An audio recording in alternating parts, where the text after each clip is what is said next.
One of the funnest events of, I would say the season, but I would say any year in Oklahoma City is the Omelette Party, sponsored by the Oklahoma City Museum of Art. Here to tell us about it, one of the co-chairs, Matt Tipton, joins us. I'm Dave Morris here in the Oklahoman's video studio. It's great to meet you, sir. Oh, nice meeting you, Dave. Appreciate you having me on. It's a fun event, isn't it? It's probably one of the best parties of the year. And it's food, it's music, it's festivities. It's the best of what Oklahoma City has to offer. That's how I've always looked at it for myself. And when I invite people out, I mean, you get the best chefs. You've got great entertainment. You have a highlight of some of the best local artists that we have to offer, and just people having a good time, which is what it is. And you know, you hear this on the surface, and we're looking at some B-roll that was from 2012, clearly a packed event. It's the same place now, it's the Chevy Events Center.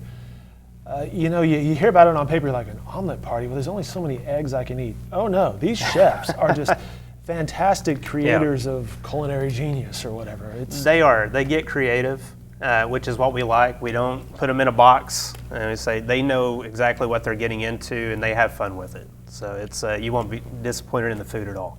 We should say it's the 32nd annual Omelette Party. That's correct. Sponsored benefits the Oklahoma City Museum of Art. It is Friday, March 4th at the Chevy Bricktown Events Center. Matt, let's talk about you for a second. What do you do? I'm in human resources. I started an HR practice specifically for small businesses, nonprofits, about 2 years ago. And it's been a ride. I've really enjoyed it, and it's a good time. From here, for a local boy, Oklahoma? That's correct. Grew up in McLeod. That's where I went to high school. And from there, came to UCO, graduated from UCO, and been in the city ever since. So I've been practicing HR now about 13 years. And is that the link to the Museum of Art for you?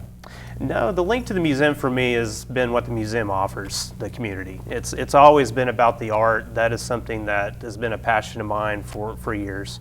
Grew up that way. I feel like my family instilled that into me at an early age. And so it's always had a connection with me, and you know, I've volunteered with the museum in different events, different capacities for years. And then now, you know, having an opportunity to work with them on the professional side as well has just been a blessing. Very good. And now you're one of the co-chairs this year. That's so correct. What can we expect out of this event?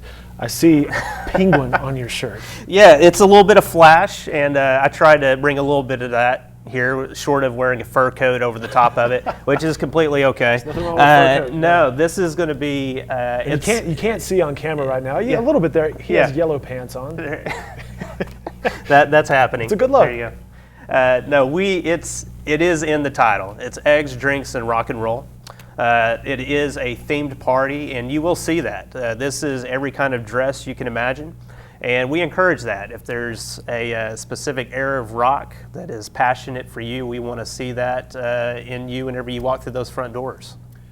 What if, however, various Elvi, if you will, show up? I hope so. Would there be could that be awkward? No, not at all. In fact, if we could get an Elvis and a Bon Jovi together, we'll be in great shape. So. You're involved in other ways with the Museum of Art. I believe the Moderns. Tell me more about that. Yeah, the Moderns is it's an associate board of the museum now. It's a great young professionals organization that we've been getting off the ground for about 1.5 years. Started out as a steering committee, was privileged to be a part of that committee, and now watch the transition into a board as we continue to bring in the new generations of those that are going to be putting on these events. They're going to be supporting the museum and being advocates in the community for what the museum brings to the community. So you got involved, and now you're properly engaged in this, but how can others get involved? If they want to get involved, you can go to our website, okcmoa.com, and from there not only see about these events, but we now have the Moderns link on there, and I encourage anybody to check that out, send us an email, and we'll be in touch. The Eggs, Drink, and Rock and Roll events, March 4th at Chevy Bricktown Events Center. Live music from the stars. We have DJ Brian Smith with Chameleon Entertainment. And various chefs, I'll throw out a few of these. Chef Ryan Parrott, he's with Picasso. We have Tom Linke from Golf Club Diner at Lake Hefner, and of course the Museum Cafe's own Henry Bourdreau. It's a good lineup there. It's a great lineup. And then you look at the artists that we're bringing in this year as well. We have a lot of returning artists. We have a lot of new artists. You'll recognize a few names: Joe Slack, Angela Slack, Rick and Tracy Bewley, Dan Garrett, some new artists that I'm very excited about. Jessica Lagaco is going to be there. Ernesto Sanchez, who's actually part of the museum, very excited to see his art, and Chad Wilbright. So some old faces, some new faces, and if you're into local art, I mean, it's going to be impressive. I mentioned this benefits the Museum of Art, but the dollars actually do go back into the museum, right? Absolutely. Yeah, this is a big fundraiser for us, and it goes to continue to support all the great activities that we do for the family events and everything that comes out of the museum. He's Matt Tipton, one of the co-chairs of this year's event. The Omelette Party is Friday, March 4th at Chevy Bricktown Events Center. Tickets are available. You can go to okcmoa.com for more information and to buy those tickets. Matt, great to meet you. Dave, thank you for having me. Absolutely. Appreciate it.